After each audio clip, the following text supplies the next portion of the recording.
12 show வந்தேன், ஒரு expectation வந்தேன், நல்லா இருந்துச்சு. ஸ்டார்டிங்லேருந்து அவங்க முதல்ல ஃபஸ்ட் பார்ட் வந்து பேண்டரோட ஆரம்பிக்கும். இது வந்து ஒரு வாட்டர் வேர்ல்டு சொல்லி பார்க்குறாங்க. அது எப்படி ஸ்டோரி இருக்கும், ஃபோர்ஸில் இருப்பான்னு ஒரு டவுட்லேயே வந்தேன். வேறு லெவலில் இருக்குது. நடுவில் வேல் சீக்வன்ஸ் ஒன்று இருக்குது ப்ரோ. அது வந்து ஒரு தளபதி படத்தில் வர ஒரு மாதம் ஒன்று மாதிரி நடுவில் வேல் சீக்வன்ஸ் இருக்குது. அது தேட்டரே செம்மையாக ரெப்ட் ஆகி பார்த்துச்சு. ஒரு கிராஃபிக்ஸும் செம்மையாக இருக்குது, விஎஃப்எக்ஸ் நல்லா பண்ணி, சவுண்ட் டிசைன் நல்லா பண்ணியிருக்காங்க. ஸோ அடுத்த பாட்டுக்கு வெயிட் பண்ணிட்டு இருக்கேன். நல்லா இருக்கு. அது கடைசியாக கிளைமேக்ஸ்க்கு அப்புறம் கொஞ்சம் லேக் ஃபீல் ஆகும். அது வந்து டேரக்டர் ஹோல் பேக்கேஜ் கொடுக்கணும்னு நினைக்கிறாரு. அது நீங்கள் பார்த்தா தான் புரியும். அது வச்சு தான் நினைக்கிறேன். ஃபேமிலியோட தேட்டரில் நீங்கள் நல்லா என்ஜாய் பண்ணி பார்க்கலாம். நல்லா இருந்துச்சு.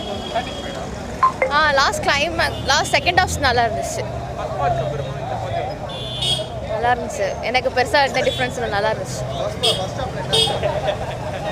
ஃபர்ஸ்ட் ஹாஃப் அப்படிலாம் எனக்கு தெரியல, பட் ஓவரால் நல்லா இருந்துச்சு. சூப்பர் படம் ப்ரோ, அருமையாக இருந்துச்சு ப்ரோ. சிஜியில் வேறு லெவலில் இருந்துச்சு ப்ரோ. அதுமாதிரி பார்க்க வேண்டிய படம் ப்ரோ. சமைக்கு சூப்பர் படம் ப்ரோ. எஃபெக்ட்ஸு, விஷுவல் எஃபெக்ட்ஸ் நல்லா இருக்கு.